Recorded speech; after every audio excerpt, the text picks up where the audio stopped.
In today's video, I'm going to teach you how to apply a background image to an element in Webflow, step by step. Whether you're sprucing up a single section or refreshing the entire look of your web page, this tutorial is designed to guide you through the process with ease. Let's dive right in. First, choose the element you'd like to add a background image to. This could be anything from a section, div block, or container. If your aim is to have a full page background, you'll want to select the body element using the Navigator panel. This step is crucial because selecting the right element sets the foundation for the changes we are about to make, ensuring that your design turns out just the way you want it. Next, with your element selected, it's time to open up the Style panel. You can locate this on the right side of the Webflow Designer interface. This panel is your control center for styling elements and offers all the tools you need to customize your design. By accessing this panel, you set yourself up to not only add a background image, but to make several other stylistic adjustments to enhance your element's appearance. Now, we'll add the background image. Scroll down within the Style panel until you reach the Background section.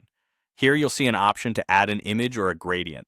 Click on the plus icon located next to Image and Gradient. Once you do that, you'll need to choose an image. You can either select one that's already available in your assets library or upload a new image. This flexibility allows you to either stick with what you already have or introduce something fresh and new into your design. Once your image is in place, it's important to adjust the background settings for optimal results. Let's begin with the size setting. If you select Cover, the image will scale to fill the entire element, ensuring there are no gaps.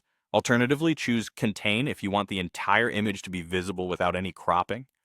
For a repetitive pattern effect, pick Tile. Each option offers a distinct aesthetic, so consider what fits best with your design vision. For position, you'll want to set the image's anchor point, such as center, to ensure it appears correctly within your element. Then decide on the attachment setting. Selecting Fixed will keep the image in place as the user scrolls through the page, which can create a dynamic effect. If you prefer the image to move with the content, opt for Scroll. Lastly, consider the tiling feature. If you're using Cover or Contain, and you want to avoid image repetition, make sure to turn tiling off. This ensures the background image doesn't repeat, keeping your design sleek and focused. And there you have it. By following these steps, you can effectively apply and customize a background image on any element in Webflow, adding beauty and functionality to your web design. Thanks for watching, and happy designing!